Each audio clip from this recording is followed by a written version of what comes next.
Hello everybody, this is Mika Seppälä.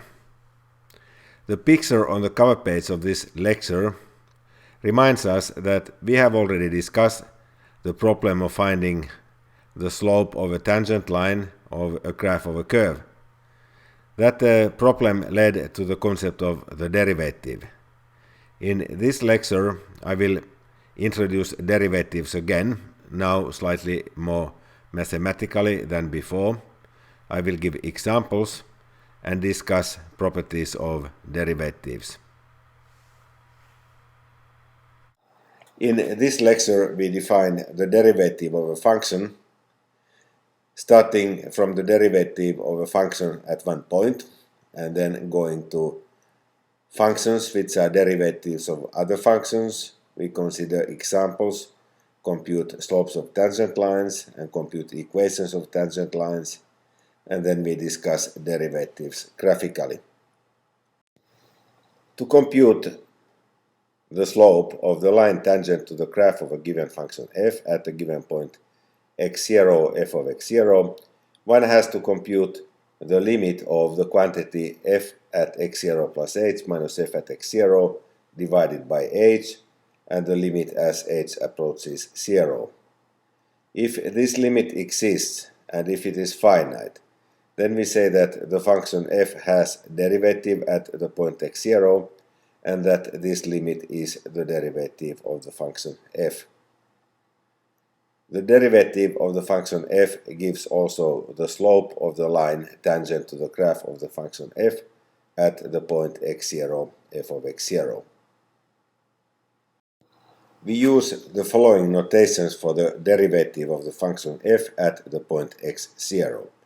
The first and maybe the most common notation is read f prime at x0. Then we use the notation which looks like a fraction, df at x0 dx. This is not a fraction, it is read df dx. And then we use the differential operator capital D. Capital D f and then x0 in parentheses, or capital D and f in parentheses followed by x0 in parentheses. They all denote the derivative of the function f at the point x0. If the function f has derivative at each point of its domain of definition, then we can associate to the function f the function whose value at every point x is the derivative of f at x. This function is the derivative function of the original function f.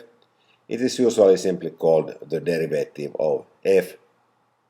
Notations for the derivative of f are f prime, df dx, capital D followed by f, capital D followed by f in parentheses. As the first example, let us compute the derivative function of the function x squared.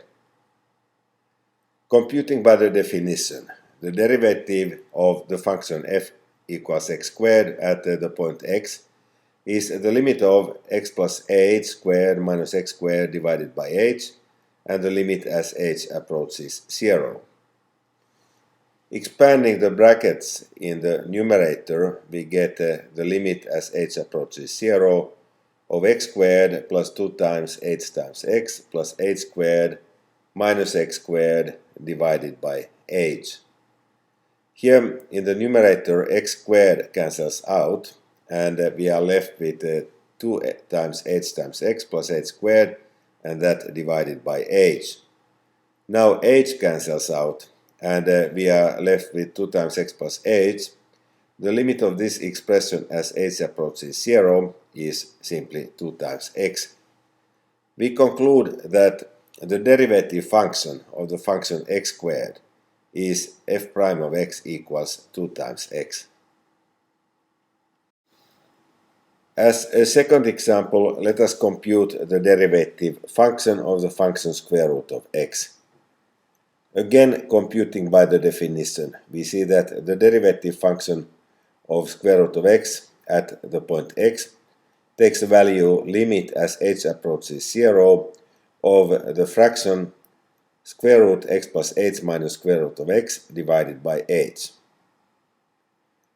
To compute this limit, one has to multiply and divide by the conjugate of the square root expression in the numerator. Hence, one multiplies and divides by square root x plus h plus square root of x. When one does this, the whole expression remains unchanged, and this leads to a simplification because the numerator becomes simply square root x plus h squared minus square root of x squared. So the numerator is x plus h minus x. The denominator remains at h times square root x plus h plus square root of x. But the numerator simplifies to h, and the h in the denominator cancels out. And therefore we may conclude that the limit of the original expression square root x plus h minus square root of x divided by h, as h approaches 0, is simply 1 divided by 2 times square root of x. We conclude that the derivative function of the function square root of x is 1 divided by 2 times square root of x. We were led to derivatives by the problem of defining and computing the slope of the line tangent to the graph of a given function at a given point. The derivative of the function is the slope of the line tangent to the graph at that corresponding point. Therefore, to compute the equation of the line tangent to the graph of a function f at the point a, f of a, one simply observes that the slope is given by the derivative f prime at a, and that the line passes through the point a, f at a. The equation of such a line is y minus f of a equals f prime at a times x minus a. This can be simplified to y equals f prime at a times x minus a times f prime at a plus f at a. This is the equation of the line tangent to the graph of the function f at the point a, f of a. As an example of this computation, let us compute the equation of the line tangent to the graph of the exponential function f of x equals e to the power x at x equals 1.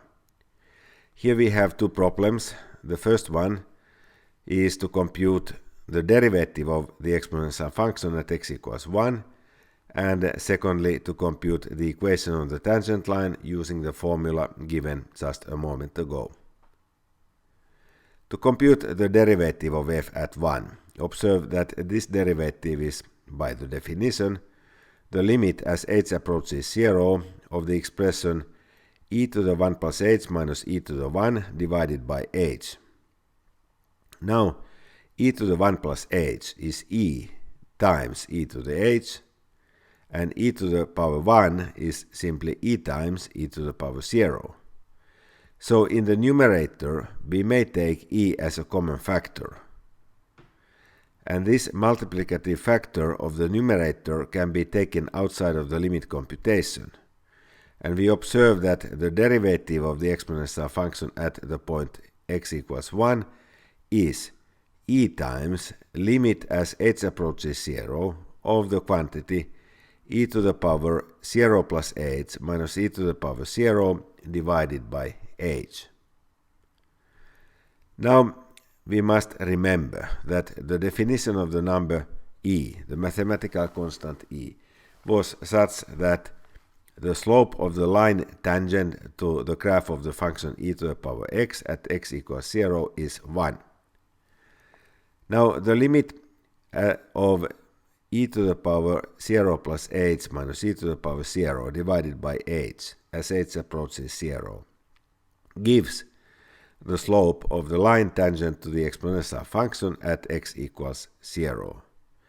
Therefore, this limit by the definition of the mathematical constant e is 1. And we conclude that the derivative of the exponential function at the point x equals 1 is simply e. The problem was to compute the equation of the line tangent to the graph of the exponential function e to the power x at x equals 1. We now know that the slope of this line is e. We also know that it goes through the point 1e. Therefore, using the formula y minus f of a equals f prime at a times x minus a, we get the equation y minus e equals e times x minus 1 for the line tangent to the graph of e to the x at x equals 1. This equation y minus e equals e times x minus 1 simplifies just to y equals e times x. So this is the equation for the line tangent to the graph of the exponential function at the point 1, e. In the final problem, two graphs are given, and we know that one of these graphs is the graph of a function and that the other one is the graph of its derivative. We have to decide which is which. Is the blue curve the function and the red curve its derivative, or vice versa. To find out whether the blue curve is a graph of the function or the red curve, we have to look at some special points. So it is convenient to first look at points where the tangent line of the function is horizontal. At such points, the derivative must take value 0. Now, the red curve has a horizontal tangent at the maximum point and at the minimum point, shown in this picture, and at those points, the blue curve doesn't seem to take the value 0.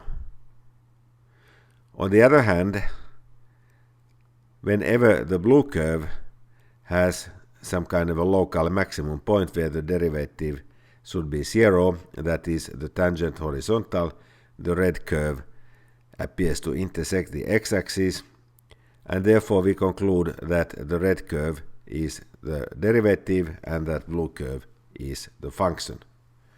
So answer is the blue graph is a graph of the function, the red curve that of its derivative.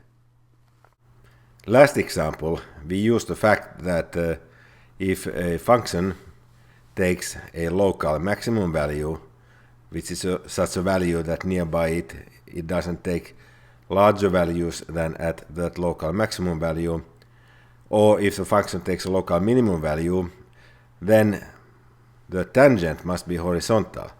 That is, the derivative must be 0. This seems almost obvious, clear by looking at the picture.